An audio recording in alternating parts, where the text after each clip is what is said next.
মুসলিমিন ইয়ামুতু ইয়াওমাল জুমআতি আও লাইলাতিল জুমআতি ইল্লা ওয়াকাহু আল্লাহু ফিতনাতাল কবর।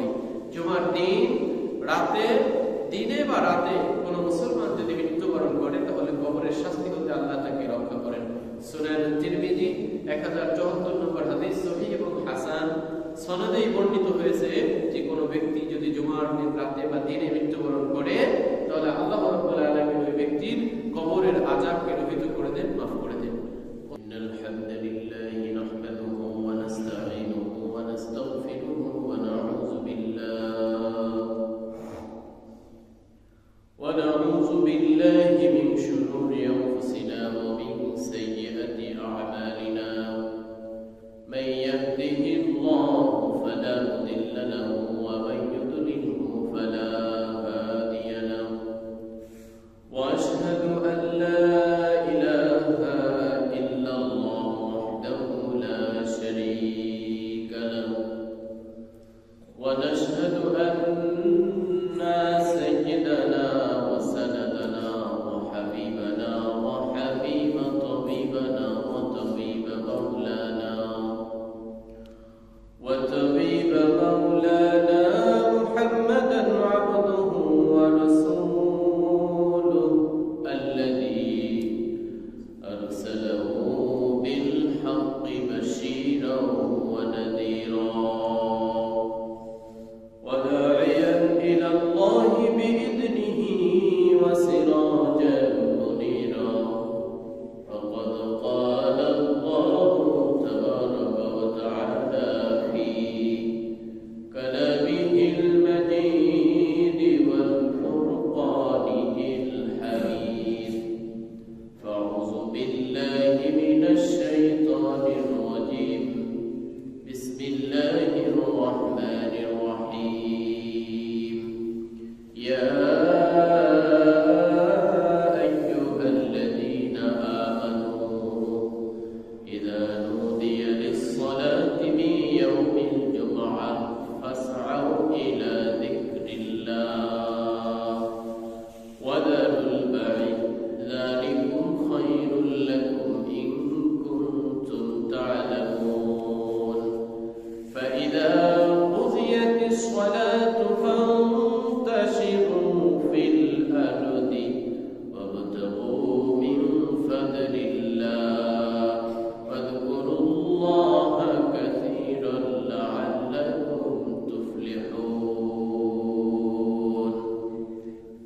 وعن عوس بن عوس الثقفي قال سمعت النبي صلى الله عليه وسلم يقول من غسل يوم الجمعة واغتسل وبكر وابتكر ومشى ولم يركب ودنا من الإمام فاستمع ولم يلغ كان له بكل خطوة عمل سنة أجر صيامها وقيامها أو كما قال رسول الله صلى الله عليه وسلم. وقال الله سبحانه وتعالى في شان رسول الله صلى الله عليه وسلم يا أيها الذين آمنوا صلوا عليه وسلموا تسليما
ইজ্জত ওয়াল জালাল যতগুলো নিয়ামত দিয়েছেন তার ভিতর থেকে একটি শ্রেষ্ঠতম নিয়ামত হচ্ছেন জুমার নামাজ বা জুমার দিন। আল্লাহ রাব্বুল আলামিন আমাদেরকে অনেক নিয়ামতে ডুবিয়ে রেখেছেন, তার ভিতর থেকে একটা অন্যতম নিয়ামত হচ্ছেন এই জুমার দিন। জুমার দিনের অনেক ফজিলত রয়েছে, জুমার দিনের অনেক বরকত রয়েছে, অনেকগুলো কার্যাবলী রয়েছে, কিছু কার্য করা যাবে না এরকম কোনো দিক ও নির্দেশনাও রয়েছে।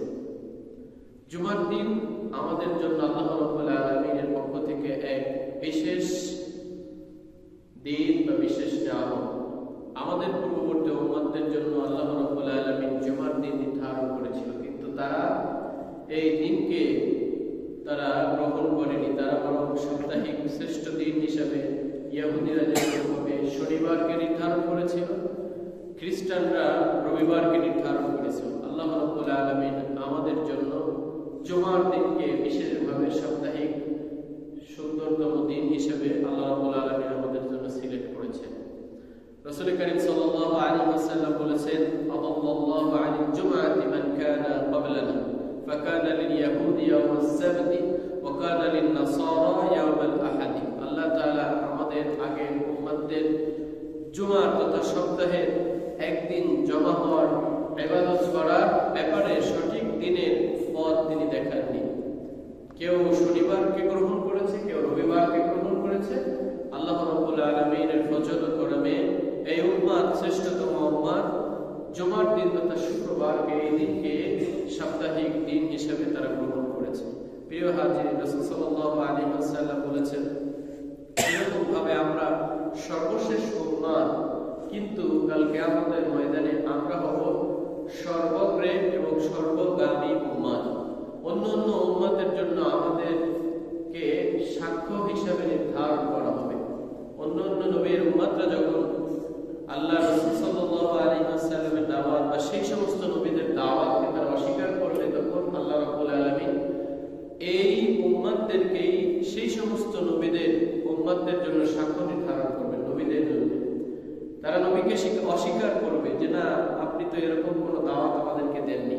তখন এই আখিরি জামানার উম্মতদেরকে আল্লাহ রাব্বুল আলামিন সাক্ষ্য নির্ধারণ করবেন, এবং তারা সাক্ষ্য দেবে কিসের ভিত্তিতে? যে কোরআন ও হাদিসে নবী রাসূলগণ তারা যে দাওয়াত দিয়েছে, এটা কোরআনে পাকে বর্ণিত হয়েছে। রাসূল সাল্লাল্লাহু আলাইহি ওয়াসাল্লাম বলে গিয়েছেন, সেই আলোকে এই শেষ জামানার উম্মতরা সাক্ষ্য দিবেন, এবং শেষ জামানার উম্মতদের অবদান আল্লাহর দ্বীন কায়েমের জন্য এত বেশি থাকবে যে সবার আগে এই শেষ জামানার উম্মতদেরকে আল্লাহ রাব্বুল আলামিন জান্নাতে দাখিল করাবেন। বলেন সুবহানাল্লাহ। প্রিয় হাজিরিন, এজন্য এই জুমার দিনের অনেক ফজিলত রয়েছে, অনেক গুরুত্বপূর্ণ কর্মবলী রয়েছে, যেটা আমরা অনেকেরই অজানা। জুমার দিনের একটু পরিচয়, আজকের ফজিলত বর্ণনার আগে জুমার দিনের একটু পরিচয় আমরা জেনে নিই। জাহিলি যুগে এই জুমার দিনকে ইয়াউমে আরুবা বলা হতো। জাহিলি যুগে আরবের লোকেরা এদিন একত্রিত হতো, এজন্য তারা এদিনকে ইয়াউমে আরুবা বলে নামকরণ করেছিল। আল্লামা সুহাইলি রাহমাতুল্লাহ আলাইহি বলেন, আরবে কাব ইবনে লুআই রাসূল সাল্লাল্লাহু আলাইহি ওয়াসাল্লামের পূর্বসূরি বংশধর এই কাব ইবনে লুআই, তিনি এই দিনে সমস্ত মানুষকে একত্রিত করতেন এবং তাদের সামনে ভাষণ দিতেন। ইসলাম আসার আগ পর্যন্ত জুমার দিনের নাম এই ইয়াউমে আরুবা হিসেবেই পরিচিত ছিল। কারো কারো বক্তব্য মতে তিনি ইয়াউমে আরুবাকে জুমার দিন বলেও নাম রেখেছেন, তথা এই কাব ইবনে লুআইয়ের ব্যাপারে ইতিহাসে লেখা রয়েছে। তিনি তার বংশ থেকে নবী করিম সাল্লাল্লাহু আলাইহি ওয়াসাল্লাম যে আসবেন এটা তিনি জানতে পেরেছিলেন, এবং তার গোত্রের গোষ্ঠী যারা সাপ্তাহিক দিনে একত্রিত হতো তাদের উদ্দেশ্যে ভাষণ দিতেন। রাসূল সাল্লাল্লাহু আলাইহি ওয়াসাল্লামের উপরে ঈমান আনার ব্যাপারে বিভিন্ন বিষয়ে তিনি তালিম দিতেন। নবীজির আগমনের প্রায় 560 বছর পূর্বের ঘটনা হচ্ছে এইগুলো, তথা নবী করিম সাল্লাল্লাহু আলাইহি ওয়াসাল্লাম যখন পৃথিবীতে আসেন তারও 560 বছর আগে এই দিনকে ইয়াউমে আরুবা হিসেবে বলা হতো। ইসলাম যখন আগমন করলো, আল্লাহ রাব্বুল আলামিন এই দিনকে জুমার দিন হিসেবে ঘোষণা করলেন। আল্লাহ রাব্বুল আলামিন কোরআন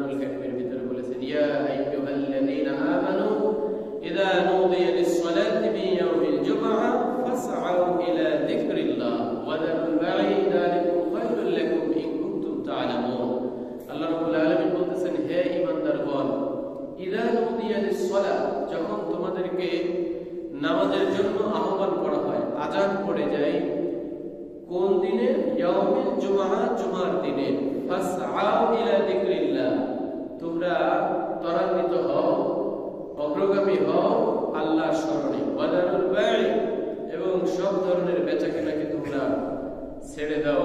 যালিকুম খায়রুল লাকুম, আর এটা তোমাদের জন্যই কল্যাণকর, মঙ্গলজনক।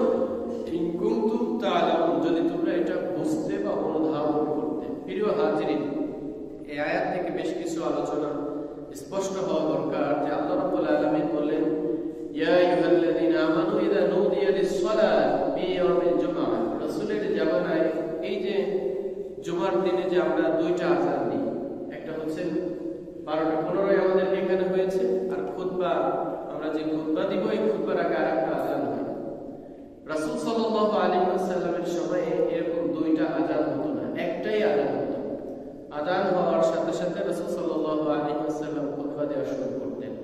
হযরত ওসমান রাদিয়াল্লাহু তাআলা আনহুর জামানা থেকে মুসলিম উম্মার প্রচার ও প্রসারের কারণে যাতে সবাই আমাদের সম্পৃক্ত হতে পারে, শামিল হতে পারে, বিভিন্ন দিক পরিলক্ষিত হওয়ার কারণে ওসমান রাদিয়াল্লাহু তাআলা আনহু দুইটা আযানের ব্যবস্থা করেন।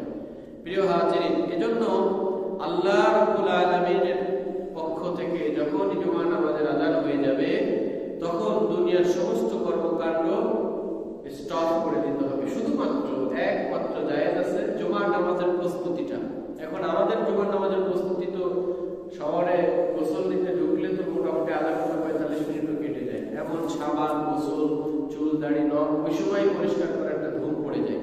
তো এইরকম প্রস্তুতি না, আপনি প্রস্তুতি আগে নিয়ে রাখবেন, আযান হবে তো সাথে সাথে মসজিদ পানে ছুটে আসবেন, এটাকে প্রস্তুতি পর্যন্ত ধরা যেতে পারে। এর বাইরে যত ধরনের বেচা কিনা, হালাল বেচা কিনা হোক না কেন, সব ধরনের কর্মকাণ্ডকে হারাম করা হয়েছে। ফাসআউ ইলা যিকরিল্লাহ, আল্লাহর স্মরণে ত্বরান্বিত হও। ওয়াদারুল বাই, তৎকালীন সময়ে বেচা কিনা, ব্যবসা বাণিজ্যটাই সবথেকে মানুষের আর্নিং সোর্সটা, ব্যবসাটাই বেশি উৎসাহিত ছিল, বেশি এই মানুষের বেশি মানুষ এটার সঙ্গেই সম্পৃক্ত ছিল।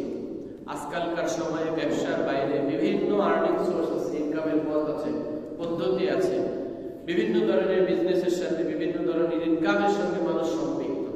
তো আল্লাহ রাব্বুল আলামিন শুধু একটা দ্বারাই সবকিছুকে বুঝিয়েছেন। ওই সময়ের সর্বোচ্চ মাধ্যম, আয়ের মাধ্যম ছিল বেচা কিনা, সেটাকে আল্লাহ রাব্বুল আলামিন তুলে ধরেছেন। এজন্য যত ধরনের হালাল কর্মকাণ্ড থাকুক না কেন, জুমার নামাজের আযানের সাথে সাথে সেটা আর করা যাবে না, এটা নিষেধ করা হয়েছে। আর আল্লাহ রাব্বুল আলামিন এরপর এটাও বলেছেন, যালিকুম খায়রুল লাকুম, আর এটা তোমাদের জন্য কল্যাণকর যদি তোমরা বুঝতে। রাসূল সাল্লাল্লাহু আলাইহি ওয়াসাল্লামের জামানায় খুতবা হতো জুমার নামাজের শেষে, নামাজের পরে খুতবা হতো।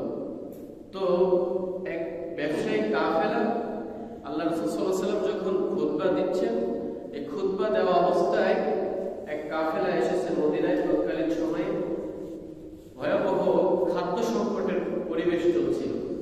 তো রাসূল সাল্লাল্লাহু আলাইহি ওয়াসাল্লাম যখন খুতবা দিচ্ছেন নামাজের শেষে, এই ব্যবসায়ী কাফেলা যখন এসেছে খাদ্য নিয়ে, তো ঢোল যখন বাজায় দিয়েছে, অনেকগুলো সাহাবী রাসূল সাল্লাল্লাহু আলাইহি ওয়াসাল্লামের এই খুতবার দিকে আলোকপাত না করে তারা দৌড়ে ওই ব্যবসার কাফেলার দিকে উঠে চলে গিয়েছে। আল্লাহ রাব্বুল আলামিনের এটা পছন্দ হয়নি। আল্লাহ রাব্বুল আলামিন আয়াত নাযিল করলেন, ইয়া আইয়ুহাল্লাযীনা আমানু ইযা নুদিয়া লিস-সালাতি ইয়াউমিল জুমআহ ফাসআউ ইলা যিকরিল্লাহ ওয়াদারুল বাই, যে জুমার নামাজের আযান হওয়ার সাথে সাথে সব ধরনের বেচাকেনা। এরপর আরেকটা আয়াত আছে, সেই আয়াতের নাযিল আল্লাহ রাব্বুল আলামিন করে দিলেন রাসূলের সঙ্গে। যখন সাহাবীদের এই ঘটনা ঘটলো, রাসূল খুতবা দিচ্ছেন, খুতবা দেওয়া অবস্থায় সাহাবীরা খাদ্য কেনা বেচার জন্য তারা মসজিদ থেকে বের হয়ে গেল। তো আল্লাহ রাব্বুল আলামিন আয়াত নাযিল করলেন এবং বোঝাতে চাইলেন যে তোমরা যে বেচাকেনার সঙ্গে সম্পৃক্ত আছে, এই বেচাকেনার থেকে আল্লাহ রাব্বুল আলামিনের কাছে যা আছে, আখিরাতে তোমাদের জন্য যেটা রাখা হয়েছে, সেটা এই ব্যবসা বাণিজ্য, এই দিন, এই দুনিয়া থেকে অনেক বেশি শ্রেয়। যালিকুম খায়রুল লাকুম ইন কুনতুম তা'লামুন। প্রিয় হাজির, এখন জুমার নামাজের পর সমস্ত কার্যাবলী শেষ হওয়ার পরে কি মানুষ আবার মসজিদেই বসে থাকবে না কি করবে? আল্লাহ রাব্বুল আলামিন বলেছেন, ফাইদা কুজিয়াতিস সালাতু ফান্তাশিরু ফিল আরদ, যখনই নামাজ সম্পন্ন হয়ে যাবে, ফান্তাশিরু ফিল আরদি, তখন তোমরা জমিনে ছড়িয়ে পড়ো, জীবিকার অনুসরণে তোমরা কি করো? বেরিয়ে পড়ো। ওয়াবতাগু মিন ফাদলিল্লাহ, আল্লাহ রাব্বুল আলামিনের অনুগ্রহ তোমরা তালাশ করো।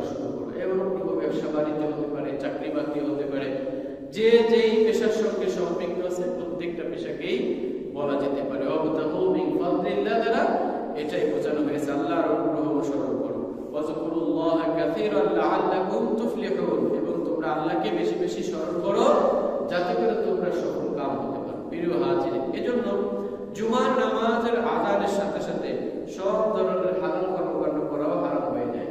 এজন্য জুমার নামাজের আযানের সাথে সাথে আমাদের সকলের টেন্ডেন্সি হওয়া দরকার যে মসজিদ পানে ছুটে আসা, আল্লাহর স্মরণে ত্বরান্বিত হওয়া। সর্বপ্রথম জুমার নামাজ, ইতিহাসে সর্বপ্রথম জুমার নামাজ হয়েছিল তওবাতে, মসজিদে নববীর পাশে। রাসূল সাল্লাল্লাহু আলাইহি ওয়াসাল্লাম যখন হিজরত করছিলেন, তো মদিনায় যাওয়ার পথে রাসূল সাল্লাল্লাহু আলাইহি ওয়াসাল্লাম সর্বপ্রথম জুমার নামাজ আদায় করেছিলেন। হিজরতের সময় নবী কুবা থেকে মদিনার উদ্দেশ্যে যখন রওনা হন, সেদিন ছিল জুমার দিন, এই শুক্রবার। নবী করিম সাল্লাল্লাহু আলাইহি ওয়াসাল্লাম মদিনার পথে কিছু দূর যাওয়ার পর বনি সালেম বিন আউফের মহল্লায় যখন পৌঁছান, তখন জোহরের ওয়াক্ত হয়। রাসূল সাল্লাল্লাহু আলাইহি ওয়াসাল্লাম সঙ্গে সমস্ত সাহাবীদেরকে নিয়ে সেখানে তিনি জুমার নামাজ আদায় করেন, এবং পৃথিবীর ইতিহাসে এটাই সর্বপ্রথম জুমার নামাজ। এই নামাজে প্রায় 100 সাহাবী বা 100 মুসল্লি রাসূল সাল্লাল্লাহু আলাইহি ওয়াসাল্লামের সঙ্গে জুমার নামাজ আদায় করেছিলেন। সাহাবী আসহাব বিন জুরারা রাদিয়াল্লাহু তাআলা আনহু তত্ত্বাবধানে মদিনায় জুমার নামাজ আদায় হয়েছিল। যেই জুমার নামাজের মুসল্লি সংখ্যা ছিল প্রায় 40 জন। জুমার দিনের বিশেষ কিছু ফজিলত রয়েছে। আল্লাহ রাব্বুল আলামিন এই দিনকে সপ্তাহের শ্রেষ্ঠতম দিন হিসেবে বলেছেন। রাসূল সাল্লাল্লাহু আলাইহি ওয়াসাল্লাম বলেন, ইন্না ইয়াওমাল জুমআতি সাইয়্যিদুল আইয়াম, নিশ্চয়ই জুমার দিন হচ্ছে অন্যান্য দিনের ভিতর থেকে সর্দার দিন, অর্থাৎ শ্রেষ্ঠতম দিন।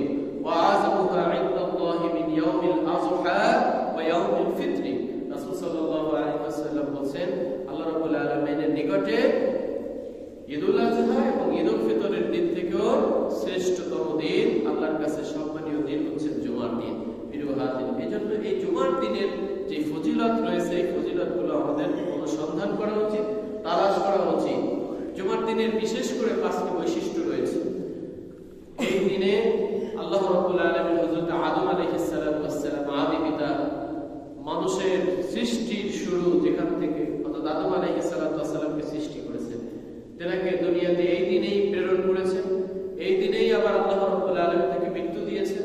এই দিনেই তিনি হযরত আদম আলাইহিস সালাতু ওয়াস সালামকে জান্নাত থেকে দুনিয়াতে পাঠিয়েছেন। এবং জুমার দিনের আরেকটা স্পেশাল জিনিস হচ্ছে যে এই দিনের এমন একটা সময় আছে যে সময় আল্লাহ রাব্বুল আলামিনের কাছে দোয়া করলে সাথে সাথে সেটা কবুল হয়, কখনো ফেরত দেওয়া হয় না।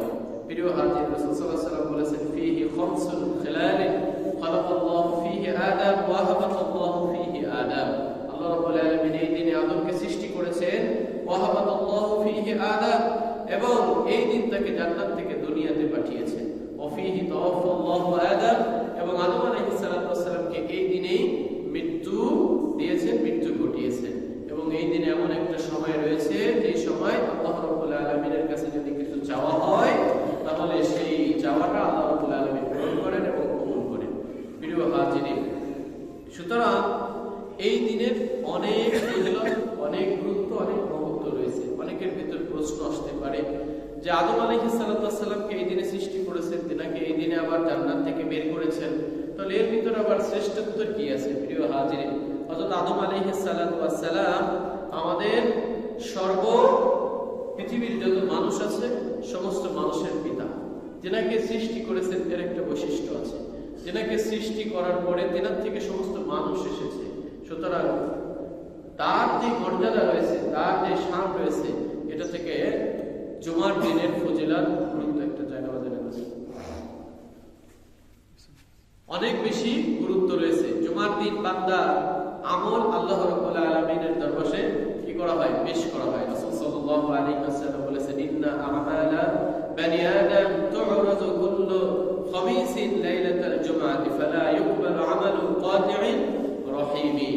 আল্লাহ রাব্বুল আলামিনের পক্ষ থেকে রাসূল সাল্লাল্লাহু আলাইহি ওয়াসাল্লাম বলেন যে এই দিনে, অর্থাৎ বৃহস্পতিবার দিবাগত রাতে আল্লাহ রাব্বুল আলামিনের কাছে মানুষের আমলনামাকে পেশ করা হয়। সুতরাং এই জুমার দিনের রাত থেকে শুরু করে জুমার দিনের অনেক ফজিলত রয়েছে। জুমার দিন মৃত্যুবরণ করলে আল্লাহ রাব্বুল আলামিনের পক্ষ থেকে ওই ব্যক্তির কি করা হয়? গুনাহগারকে ক্ষমা করে তার কবরের আযাবকে রহিত করা হয়। আল্লাহ রাসূল বলেছেন, মা মিন মুসলিম ইয়াউমাল জুমআতি আও লাইলাতিল জুমআতি ইল্লা ওয়াকাহুল্লাহু ফিতনাতাল কবরি।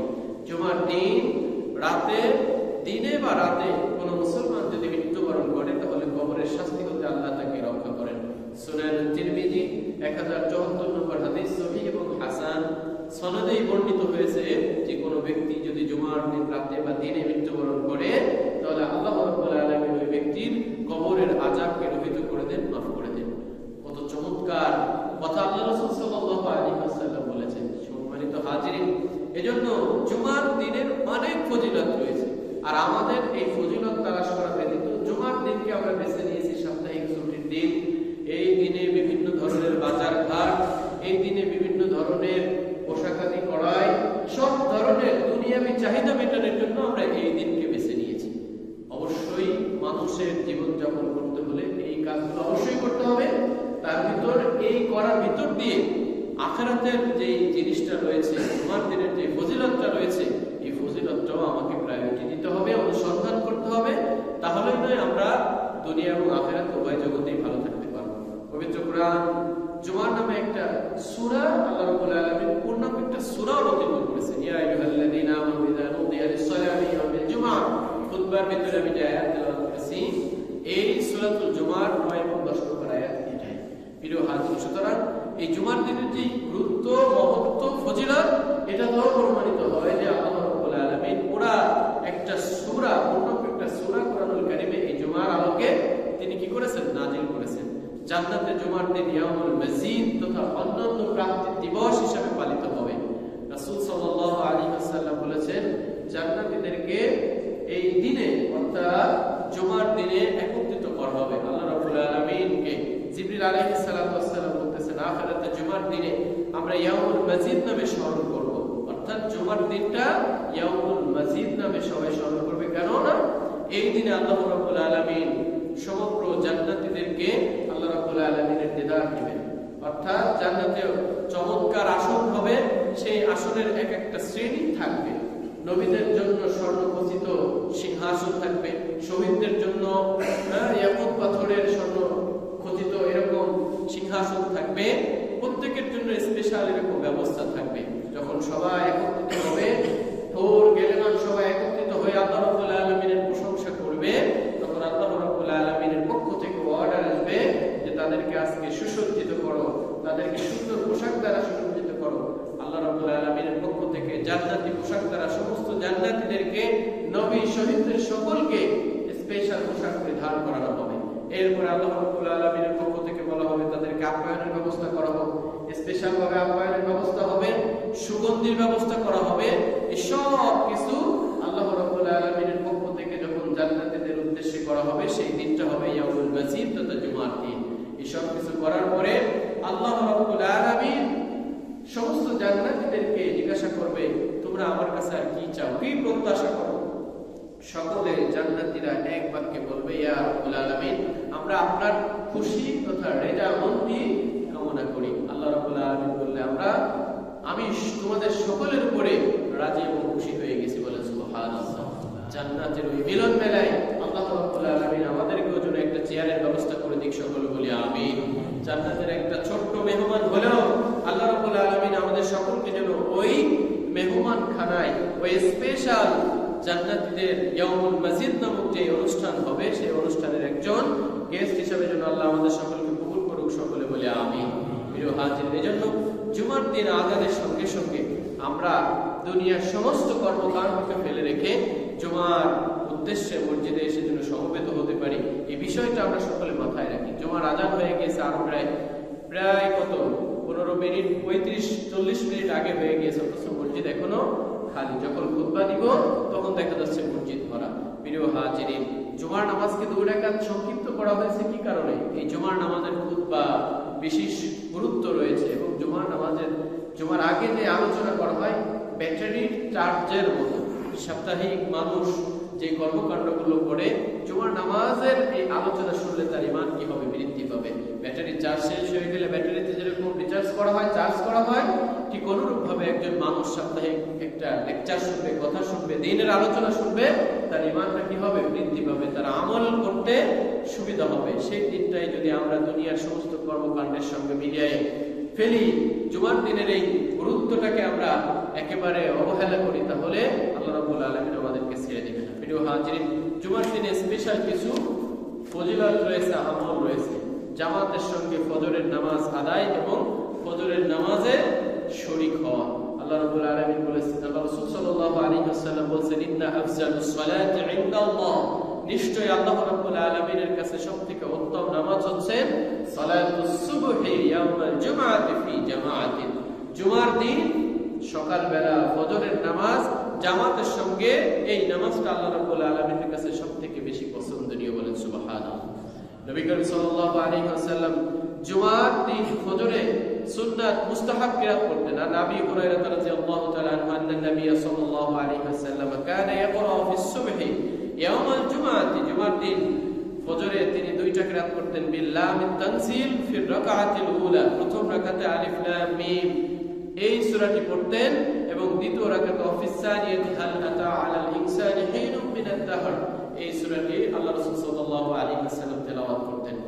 বিশিষ্টজনেরা বলেন, ইসলামিক স্কলার বলেন, কেন রাসূল সাল্লাল্লাহু আলাইহি ওয়াসাল্লাম শুক্রবার দিন ফজরের নামাজে এই কিরাত তেলাওয়াত করতেন? এই দুই সূরার ভিতরে আখিরাত এবং মানব সৃষ্টির কথা আল্লাহ রাব্বুল আলামিন স্পেশাল ভাবে উল্লেখ করেছেন, এজন্য তিনি এটা তেলাওয়াত করতেন। জুমার নামাজ আদায় করা, জুমার দিনের আরেকটা গুরুত্বপূর্ণ কাজ হচ্ছে জুমার নামাজ আদায় করা। আল্লাহ রাসূল সাল্লাল্লাহু আলাইহি ওয়াসাল্লাম বলেছেন, as-salatul khamsu wal jum'atu ila al-jum'ati kaffaratun lima bainahunna ma lam tughshal kaba'ir, যেরকম ভাবে ফজর থেকে জোহরের একটা সময়ের গ্যাপ আছে, যদি কোনো বান্দা ফজরের নামাজ আদায় করে, জোহর পর্যন্ত যদি তার ছোটখাটো কবিরা গুনাহ ব্যতীত কোনো গুনাহ হয়ে যায়, জোহরের নামাজ যদি সে আদায় করে, তাহলে এই মধ্যবর্তী ছোটখাটো গুনাহ, ফজর থেকে জোহরের নামাজ আদায় করার সময়ের মধ্যবর্তী সময়ের ছোটখাটো গুনাহ আল্লাহ রাব্বুল আলামিন নিজ গুণে ক্ষমা করে দেন। বলেন সুবহানাল্লাহ।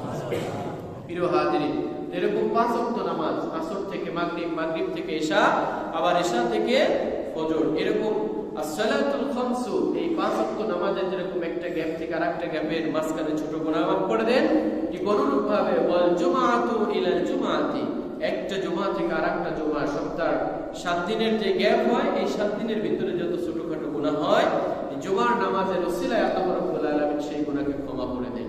কাফফারাতুল লিমা বাইনাহুন্না, এই মাঝখানের সবকিছুকে আল্লাহ রাব্বুল আলামিন এক জুমার নামাজের মাধ্যমে আর এক জুমার নামাজের মাধ্যমে কি করেন, কাফফারা তথা বিনিময় হিসেবে এগুলো ক্ষমা করে দেন। মালাম তুশাল কাবাইর, যদি সে তার এই সময়টার ভিতরে কোনো কবিরা গুনাহর সঙ্গে সম্পৃক্ত না হয়, তাহলে ছোটখাটো গুনাহ আল্লাহ কি ক্ষমা করে দেন। প্রিয় হাজিরিন, জুমার প্রস্তুতিমূলক কিছু আমল আছে। এই দিন সকালবেলা ঘুম থেকে ওঠা, ওযু করে ফজরের নামাজটা পড়া, ভালোভাবে জুমার নামাজে আসার জন্য আগে গোসল করা, সুগন্ধি ব্যবহার করা, নিজের যে পোশাক রয়েছে সেই পোশাকের থেকে সাধ্যমতো বেস্ট কোয়ালিটির পোশাকটা পরিধান করে আসা। আমাদের জুমার নামাজে বেস্ট কোয়ালিটির পোশাক অনেকে পরতে ভালো লাগে না, কিন্তু বিবাহ শাদী, বিভিন্ন ধরনের অনুষ্ঠান, এই ধরনের অনুষ্ঠানে আমরা সবথেকে ভালো পোশাকটা পরিধান করতে পছন্দ করি। কিন্তু সুন্নাত হচ্ছে জুমার দিনে আপনার যে সাধ্যমতো যে পোশাকটা আছে, নতুন পোশাক হতে হবে এমনটা নয়, আপনার যেটা আছে সেইটার ভিতর থেকে শ্রেষ্ঠতম ভালো পোশাকটা জুমার দিনে পরিধান করে আসা। মান ওয়াসালা ইয়াউমাল জুমআতি, জুমার দিন সম্পর্কে আল্লাহ রাসূল সাল্লাল্লাহু আলাইহি ওয়াসাল্লাম ঘোষণা করেছেন, মান ওয়াসালা ইয়াউমাল জুমআতি ওয়া মুতাসালা, যে ব্যক্তি গোসল করে এবং গোসল করায় তথা উত্তম রূপে গোসল করে, ওয়া বাক্কারা ওয়া বাতাকারা, সকাল সকাল সে মসজিদ মানে রওনা হয়, ওয়ালা মিয়ারকা, এবং মসজিদে আসতে সে কোনো আরোহী বা গাড়ি সে কি করে না, ব্যবহার করে না, নিজে পায়ে হেঁটে আসে, ওয়াদানা মিনাল ইমাম, এবং সে এসে ইমামের কাছাকাছি এসে বসে, ফাস্তামা, এবং যা কিছু বয়ান করা হয় সেটাকে সে মনোযোগ সহকারে শুনে, ওয়ালা মিয়ালকু, কোনো ধরনের অবহেলা, ঘুম ঘুম ভাব, কি বলতেছে এটা এরকম কিছুই সে করে না, মনোযোগ সহকারে শুনে, কানা লাহু বিকুল্লি খুতওয়াতিন আমালুন সানাতিন, আল্লাহ রাব্বুল আলামিন তার আমল নামায় পূর্ণ 1 বছরের কি করে দেন? সব লিখে দেন, বলেন সুবহানাল্লাহ। আজরু সিয়ামিহা ওয়া কিয়ামিহা, প্রত্যেকটা কদমে সে জুমার নামাজ আদায়ের উদ্দেশ্যে এরকম ভাবে যখন সে পায়ে হেঁটে এসেছে, প্রত্যেকটা কদমে, একটা কদমে তার 1 বছরের রোজা পালনের এবং 1 বছরের সালাত আদায়ের সওয়াব আল্লাহ রাব্বুল আলামিন ওই ব্যক্তির আমলনামায় লিখে দেন, বলেন সুবহানাল্লাহ। প্রিয় হাজির, সুনানুন ইবনে মাজাহ 1027 নম্বর হাদিসের ভিতরে আল্লাহ রাসূল সাল্লাল্লাহু আলাইহি ওয়াসাল্লাম বর্ণনা করেছেন এই হাদিসটি। সুতরাং আমাদের যাদের সুযোগ আছে, আমরা তো শুধু বসে থাকি বাসায়, আযান হওয়ার সঙ্গে সঙ্গে আযানের আগে আমাদের গোসল সেরে নেব, সব ধরনের কার্যক্রম শেষ করব, আযান হওয়ার সঙ্গে সঙ্গে, এমনকি আযানের আগে যদি আমরা আসতে পারি তাহলে আরো অনেক ভালো। জুমার মসজিদ আমরা আযানের সঙ্গে সঙ্গে যেন ভরে যাই, টাইচুম্বুর হয়ে যায়, এটা আমাদের করণীয় এবং কর্তব্য। রাসূল সাল্লাল্লাহু আলাইহি ওয়াসাল্লাম বলেছেন, ইদা কানা ইয়াউমুল জুমআতি ফাগতাসালা রাসূল, জুমার দিন যে ব্যক্তি ভালোভাবে গোসল করে, ফাগতাসালা রাজুল, এবং ভালোভাবে গোসল করার পরে কি করে, ওয়াগাসালা রাসাহু, উত্তম রূপে গোসল করে আসে, সুম্মা তাতিয়্যিবু মিন ইয়াতিয়াহু তাইয়্যিব, এবং সে চমৎকার সুগন্ধি লাগায়, ওয়া লাবিসা মিন সালিহি সিয়াবিহি, তার সুন্দর পোশাকটা পরিধান করে, সুম্মা খারাজা ইলা সালাত, এরকম প্রস্তুতি নিয়ে যখন সে নামাজের জন্য বের হয়, ওয়ালাম ইউফারিক বাইনা ইসনাইন, যদি সে পিছনে পড়ে যায় তাহলে কি করে না, এরকম ভাবে কাতার আলাদা করে ঘাড়ের মধ্যে ডিঙ্গিয়ে সে না আসে, যেখানেই জায়গা পায় সেখানেই সে বসে পড়ে। সুম্মাস্তামা আলিল ইমাম, ইমাম যেটা বলছে সেটাকে সুন্দরভাবে মনোযোগ সহকারে শুনে, গুফিরা লাহু মিন জুমআতি ইলা জুমআ, রাসূল সাল্লাল্লাহু আলাইহি ওয়াসাল্লাম বলেছেন, তাহলে ওই ব্যক্তির এক জুমা থেকে আরেক জুমার যে ছোটখাটো গুনাহ, আল্লাহ রাব্বুল আলামিন সেই গুনাহটাকে ক্ষমা করে দেন, ওয়া জিয়াদাতু সালাসাতি আইয়ামি, এবং অতিরিক্ত আরো 3 দিনের গুনাহ আল্লাহ রাব্বুল আলামিন তার জন্য মাফ করে দেন, বলেন সুবহানাল্লাহ। প্রিয় হাজিরিন, এজন্য আমাদের খুবই সচেতন থাকতে হবে, জুমার দিন আমরা যেন অন্যান্য দিনের মতো মনে না করি। জুমার দিন আযানের সঙ্গে সঙ্গে আমরা খুব দ্রুত মসজিদে চলে আসব, আগে মসজিদে আসলে এর একটা অ্যাডভান্টেজ আছে। আল্লাহ রাসূল সাল্লাল্লাহু আলাইহি ওয়াসাল্লাম স্পেশালি কিছু পুরস্কার ঘোষণার কথা বলেছেন। নবী হুরায়রা রাদিয়াল্লাহু তাআলা আনহু আন্না রাসূলুল্লাহ সাল্লাল্লাহু আলাইহি ওয়াসাল্লাম, রাসূল সাল্লাল্লাহু আলাইহি ওয়াসাল্লামের সর্বাধিক হাদিস বর্ণনা করেছেন যে সাহাবী হযরত আবু হুরায়রা রাদিয়াল্লাহু তাআলা আনহু থেকে বর্ণিত, তিনি বলেন, প্রিয় হাজিরিন, আমরা এইজন্য প্রতিদিন আমাদের জন্য আমরা যে 1 কোটি বা 1 লক্ষ 2 লক্ষ 3 লক্ষ টাকা দিয়ে গরু কুরবানি করি, এই কুরবানিটা আসলে এর ভিতর যদি নিয়াতের একটু এদিক ওদিক হয়, গড়মিল হয়, টাকার কোনো যদি ভিন্নতা থাকে, বিভিন্ন সোর্স থেকে তো আমাদের টাকার ইনকাম আসে, সুদ, ঘুষ, বিভিন্ন ধরনের মানুষের ইনকাম থাকে, এই ধরনের সোর্স থেকে মানুষ কুরবানি করে থাকে, তাহলে এই কুরবানিটা ফুলফিল কবুলিয়াতের ব্যাপারে অনেক কষ্ট আছে। আসলে আমার কুরবানিটা কবুল হচ্ছে কিনা, আল্লাহর উদ্দেশ্যে কতটুকু আমরা দিতে পারি। অথচ যদি আপনি জুমার দিন সর্বাগ্রে সবার প্রথমে যদি আপনি মসজিদে কি করতে পারেন, প্রবেশ করতে পারেন, তাহলে একটা উট কবুলিয়াত, উট কুরবানির সওয়াব আল্লাহ রাব্বুল আলামিন আপনার নামে দিয়ে দিবেন। প্রিয় হাজিরিনের জন্য সকলের উদ্দেশ্যে আহ্বান থাকবে, জুমার নামাজ আযানের সাথে সাথে আমরা যেন সকলে মসজিদে এসে বসতে পারি। আল্লাহ আমাদের সেই তৌফিক দান করুন, সকলে বলি আমিন। প্রিয় হাজিরিন, জুমার ফজিলত আরো অনেক রয়েছে, যেহেতু আমাদের আজকে সময় শেষ, ইনশাআল্লাহ যদি আমি পারি তাহলে আগামী জুমার পর থেকে কন্টিনিউ আলোচনা হবে। আমরা যতটুকু আলোচনা শুনেছি স্পেশালি জুমার গুরুত্ব সম্পর্কে, জুমার ফজিলত সম্পর্কে, আল্লাহ আমাদের এই কথাগুলোর উপরে আমল করার তার তৌফিক দিক, সকলে বলে আমিন। এবং বিশেষ করে সকলের প্রতি অনুরোধ থাকবে, জুমার আযানের সঙ্গে সঙ্গে দুনিয়াবি সমস্ত চ্যাপ্টার বন্ধ করে নামাজের উদ্দেশ্যে আমরা মসজিদে এসে বসে যাব। আল্লাহ রাব্বুল আলামিন আমাদের সকলকে সেই তৌফিক দিক, সকলে বলে আমিন। সুন্নাত পড়তে বাকি আছে, সুন্নাত পড়ে